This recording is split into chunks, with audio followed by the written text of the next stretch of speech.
Hi hello friends, welcome back to my YouTube channel. അപ്പോൾ ഇന്നൊരു cooking video ആയിട്ടാണ് വന്നത്. ഇന്നത്തെ കുക്കിംഗ് വീഡിയോയിൽ നമുക്കൊരു പഴയകാല കറി, അതായത് ഞാനൊരു കോളേജിലൊക്കെ പഠിക്കുന്ന സമയം വരെ എൻ്റെ വീട്ടിൽ ഒഴിച്ചുകറിയായിട്ട് ഉണ്ടാക്കുന്ന ഒരു കറിയായിരുന്നു.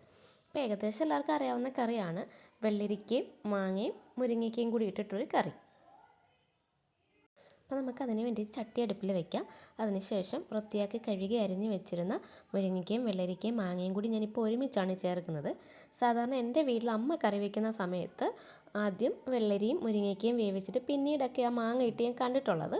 അപ്പം ഞാനത് എല്ലാം കൂടി ഒരുമിച്ച് വേവിച്ച് നോക്കുകയാണേ. അത് വേവത്തില്ലെന്നൊക്കെയാണ് പറയുന്നത്, പക്ഷേ എനിക്ക് അങ്ങനെ തോന്നിയില്ല. ഇന്ന് ഞാൻ ഉണ്ടാക്കിയപ്പോഴും ഇതിന് മുന്നേ ഞാൻ ഉണ്ടാക്കിയപ്പോഴും ഒരുമിച്ച് തന്നെയാണ് വേവിച്ചത്. ആ സമയത്ത് അത് വെന്തിട്ടുണ്ടായിരുന്നു. അതുകൊണ്ട് ഞാനും എല്ലാം ഒരുമിച്ചിട്ടങ്ങ് വേവിക്കാമെന്ന് കരുതി. പിന്നെ അതിലേക്ക് ആവശ്യത്തിന് വെള്ളം ഒഴിച്ചു. പിന്നെ ഉപ്പിട്ടിട്ടുണ്ടായിരുന്നു. അതിനുശേഷം ഞാൻ ഇതിലേക്ക് കുറച്ച് കരിയാപ്പിലയും 2 പച്ചമുളകും ഇട്ടിട്ടുണ്ടായിരുന്നു. അപ്പോൾ കരിയാപ്പില ഇത്തിരി കരിഞ്ഞു പോയിട്ടുണ്ട് കേട്ടോ, ഉണങ്ങിപ്പോയിട്ടുണ്ട്. എന്നാലും അത് വെച്ച് ഞാൻ അഡ്ജസ്റ്റ് ചെയ്തു. പിന്നെ ഇതിന് വേണ്ട അരപ്പ് തയ്യാറാക്കണം. അപ്പോൾ അതിന് വേണ്ടിയിട്ട് നമ്മൾ തേങ്ങ തിരുകിയത്, പിന്നെ ജീരകമാണ് എടുത്തത് ഞാൻ. ജീരകപ്പൊടി ഉണ്ടെങ്കിൽ അതെടുത്താലും മതി.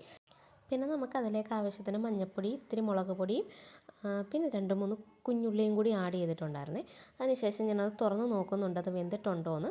എന്നിട്ട് ഞാൻ തുറന്ന് നോക്കുന്ന സമയത്ത് അത് വെന്തിട്ടില്ലാത്തത് കൊണ്ട് ഞാൻ ഇത്തിരി നേരം കൂടി അതിനെ അടച്ച് വെച്ച് വേവിച്ചിട്ടുണ്ടായിരുന്നു. പിന്നെ വെള്ളമൊക്കെ പറ്റി നല്ലപോലെ വെന്ത് കഴിയുമ്പോൾ മാത്രമേ നമുക്കതിനകത്തേക്ക് അരപ്പ് ചേർക്കാൻ പറ്റത്തുള്ളൂ. അപ്പോൾ അതുകൊണ്ട് തന്നെ ഞാൻ വെന്തോന്ന് നോക്കിയത് ഇടയ്ക്ക് തുറന്നിട്ട്, അപ്പോൾ അത് വെന്തിട്ടില്ല.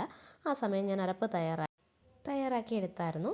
പിന്നെ വീണ്ടും ഞാൻ ചട്ടി തുറന്ന് നോക്കിയപ്പോഴത്തേക്ക് ഏകദേശം അതൊക്കെ വെന്ത് തുടങ്ങിയിട്ടുണ്ട്. അപ്പോൾ നമുക്കിനി അതിലേക്ക് അരപ്പ് ആഡ് ചെയ്ത് കൊടുക്കണം. അപ്പോൾ അതിന് വേണ്ടിയിട്ട് ഞാൻ ആദ്യം നമ്മൾ അരച്ച് വെച്ചിരുന്ന അരപ്പ് ആഡ് ചെയ്ത് കൊടുത്തു. പിന്നെ നമ്മൾ മിക്സിയുടെ ജാറ് കൂടെ കഴുകിയിട്ട് അതിൽ കുറച്ച് വെള്ളം കൂടി ആഡ് ചെയ്ത് കൊടുത്തിട്ടുണ്ട്. അപ്പോൾ മിക്സിയുടെ ജാറിനകത്തൂടെ കഴുകി ഒഴിച്ചിട്ടുണ്ട്. പിന്നെ നമ്മൾ അതിനെ ഒന്ന് നന്നായിട്ട് ഇളക്കി കൊടുക്കുന്നുണ്ട്. ഇതിനകത്ത് തിളയൊന്നും വരേണ്ട ആവശ്യമില്ല. ഇങ്ങനെ ചെറിയ കുമിളകൾ വന്നാൽ മതി, ഒരുപാട് അങ്ങ് തിളയ്ക്കേണ്ട ആവശ്യമില്ലേ. അപ്പോൾ ഏകദേശം ഞാനത് നന്നായിട്ടൊന്ന് ഇളക്കി കൊടുക്കുന്നുണ്ട്. അപ്പോൾ ഇതിന് ഒരുപാട് അങ്ങ് തിളയ്ക്കേണ്ടല്ലോ. അപ്പം ചെറുതായിട്ടൊരു തിള മാത്രം വന്നാൽ മതി, കുമിളകൾ മാത്രം വന്നാൽ മതി. അപ്പോൾ അതിന് വേണ്ടിയിട്ട് ഞാൻ വെയിറ്റ് ചെയ്യായിരുന്നു. പിന്നെ ആ സമയം കൊണ്ട് ഞാൻ ഉപ്പൊക്കെ നോക്കിയിട്ടുണ്ടായിരുന്നു. അപ്പോൾ ഇതിന് ആവശ്യത്തിന് ഉപ്പും കാര്യങ്ങളൊക്കെ ഞാൻ അതിൽ ഇട്ട് കൊടുത്തിട്ടുണ്ട്.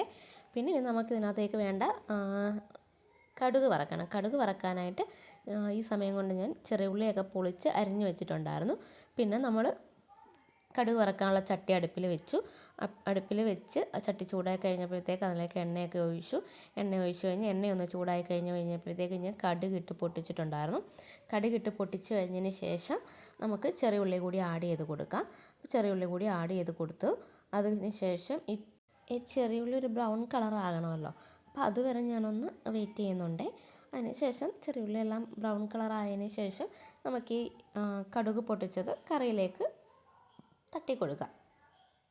അപ്പോൾ എല്ലാവർക്കും അറിയാവുന്ന റെസിപ്പിയൊക്കെ തന്നെയാണ്. അപ്പോൾ ഇനിയിപ്പോൾ അറിയാത്ത ആരെങ്കിലും ഉണ്ടെങ്കിൽ ഇങ്ങനെ ഒന്ന് ട്രൈ ചെയ്ത് നോക്കുക. നല്ല ടേസ്റ്റാണ്. മാങ്ങയൊക്കെ ഇട്ടേക്കുന്നത് കൊണ്ട് ആവശ്യത്തിന് പുളിയും കാര്യങ്ങളൊക്കെ കിട്ടും. പിന്നെ എനിക്ക് മാങ്ങയ്ക്ക് പുളി ഉള്ളത് കൊണ്ടാണ് ഞാൻ തക്കാളി അതിനകത്ത് ആഡ് ചെയ്യാത്തത്. ചിലയിടത്ത് തക്കാളി ആഡ് ചെയ്തും നമുക്ക് ഈ കറി കുക്ക് ചെയ്യാവുന്നതാണ്. പിന്നെ ആദ്യമായിട്ട് എൻ്റെ ചാനൽ കാണുന്നവരാണ് ലൈക്ക് ചെയ്യുക, കമൻറ്റ് ചെയ്യുക, സബ്സ്ക്രൈബ് ചെയ്യുക.